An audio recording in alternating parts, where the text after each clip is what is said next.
Herbert Austin started experimenting with building cars in 1895 while working for Wolseley, a manufacturer of sheep-shearing machines.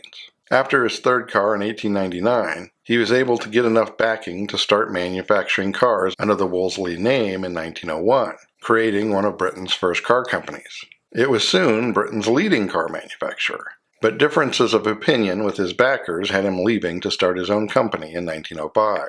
The first cars produced by Austin Motors were based more on the Clement-Gladiator the factory had previously been used to manufacture than they were of his own designs. But two luxury models were offered, with a conventional four-cylinder and chain drive, the 1520 and the 2030, with prices ranging from £425 to £650.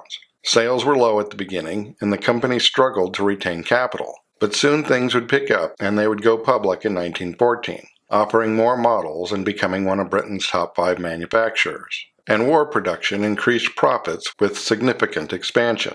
After the war, however, Austin was down to a single model, the 20, based around a 20 horsepower 3.6-liter inline-4 on a 130-inch wheelbase. But the company was in receivership by 1921, so the board replaced Herbert as the managing director, and it was decided to change the focus to smaller, more affordable cars, starting with the models 12 and 7.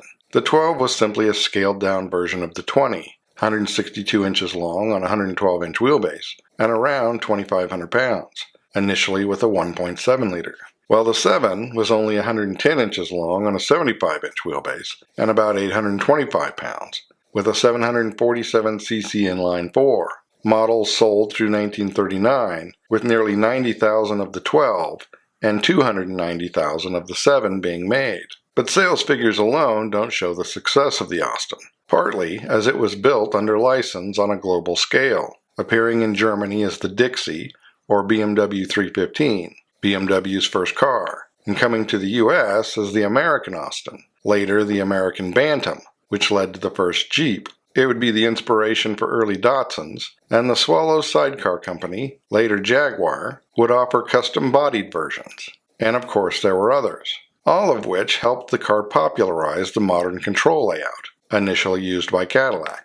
And the car's success helped Austin once again expand into new models, such as the 2.5-liter 6-cylinder version of the 12 as the 16, introduced in 1927, a smaller 12.6, only 146 inches long on a 106-inch wheelbase, and using a 1.5-liter 6, which arrived in 1932, and then the Model 10, that was 139 inches long on a 93-inch wheelbase, and used a 1.1-liter inline-4. By the late 1930s, it was time for models to be updated, as the 12.6 became the more modern 14, and the 16 became the 18, and in 1939, the 7 was replaced by the 8, up to 149 inches long on an 88-inch wheelbase and 900 cc's. Car production would continue through the war, and the company would expand into aircraft through the duration. But once again, things would be very different after the war, as they moved to overhead valve engines and new styling, with cars such as the A40 of 1947, offered in a full line of car and truck bodies, most 153 inches long on a 93-inch wheelbase, and just over 2,100 pounds, powered by a 40 horsepower 1.2-liter. Followed shortly thereafter by the bigger A70, 163 inches long on a 96-inch wheelbase, using a 2.2-liter producing 67 horsepower. The A90 Atlantic Personal Coupe, which was 177 inches long on a 96-inch wheelbase, using a big 2.7-liter inline-4. The top-of-the-line A110 and A125 shear line, which started at 192 inches long on a 119-inch wheelbase, with a 3.5-liter or 4-liter 6. And then the small A30, that was 137 inches long on an 80-inch wheelbase with an 800cc engine. And horsepower-based model names would start to be phased out, as Van den Plas would become an Austin subsidiary, and they would start making the Princess, based on the shear line. In 1952, Austin would merge with longtime rival Morris to form British Motors, leading to shared designs on drivetrains. The same year would also see the beginning of a partnership with Healey to build Austin-Healey sports cars to replace the Atlantic, and they would introduce their own Jeep as the Champ, only 120 inches long and powered by an 80 horsepower 2.8-liter.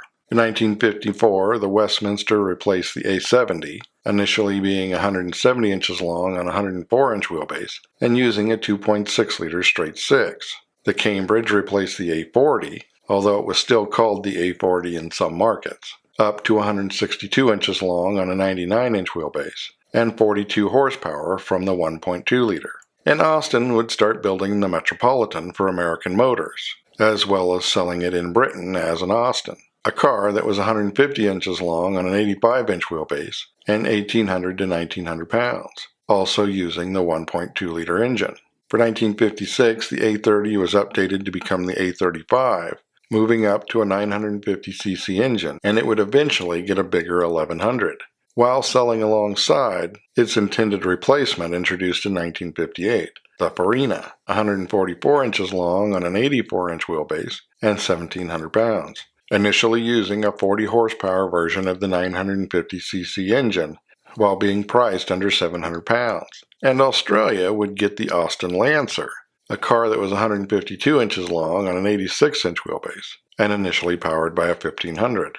The Champ would be replaced by the Gypsy with Mini Land Rover styling, in 2- and 4-door bodies, and petrol and diesel engine options. But the big change came with the introduction of the Mini in 1959, originally sold as the Austin 7 and Morris Mini Minor.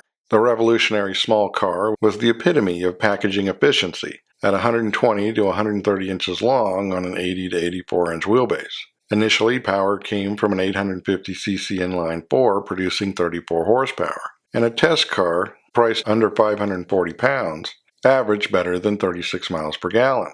Soon, Austin would start to use the Mini name as well, as the car overshadowed the brands, and bigger engines would appear, starting with a 1-liter bumping horsepower to 55 and allowing for the sporty Mini Cooper to see success as a rally car. And then it would gain a Jeep-bodied version as the Mini Moke. In 1963, the Farina was replaced by the 1100, a car that was 147 inches long on a 94-inch wheelbase and 1,800 pounds. The 48-horsepower transverse-mounted engine powered the front wheels like the Mini. A continuation of the concept would lead to the bigger 1800, a car that was 165 inches long on a 106-inch wheelbase and produced around 80 horsepower.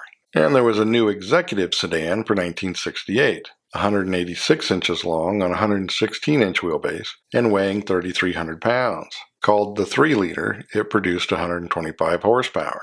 British Motors had acquired Jaguar in 1965, and in 1968 they would merge with Leyland to become British-Leyland, making British Motors the Austin Morris division of the company, and the Mini would become its own mark. Shortly thereafter, the Cambridge would be replaced by the Maxi, 159 inches long on a 105-inch wheelbase, initially with a 74-horsepower 1.5-liter. 1973 would see the introduction of the Allegro as its new mainstream model, in spite of criticism for its styling. It was priced under 2,000 pounds and was 152 to 157 inches long on a 96-inch wheelbase, and offered engines of 1,100, 1,300, 1,500, and 1,750 cc's for 47 to 75 horsepower. Then in 1975, the 1,800 and 2,200 would be restyled, and after a few months would be renamed Princess and become a separate brand, reviving that premium name. The new car was 175 inches long on a 105-inch wheelbase and carried over the 1.5 and 2.2-liter engines, providing 82 to 111 horsepower.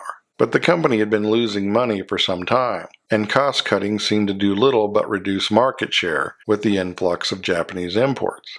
So by this time, British-Leyland was being nationalized in an attempt to save the company. But a series of strikes just seemed to make things worse. The Metro of 1980 was supposed to be the car that would turn things around.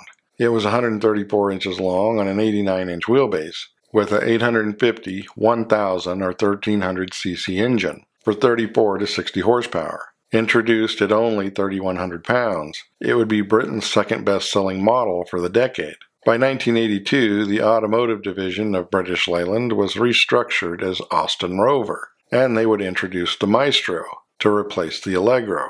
It was 159 inches long on a 99-inch wheelbase, with a 1.2, 1.3, or 1.6-liter with 62 to 82 horsepower.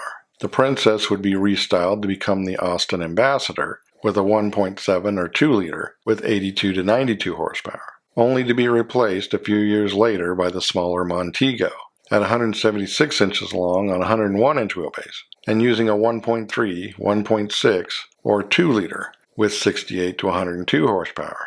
In 1986, Austin Rover became the Rover Group, and by 1988, the Austin name would be phased out, although the Maestro and Montego carried through 1994, and the Metro to 1998, either without branding or with MG or Rover badging, and the Rover Group would be sold to the Chinese. But a new Austin Motor Company was registered in 2012 and began production of a retro-styled electric roadster in 2023.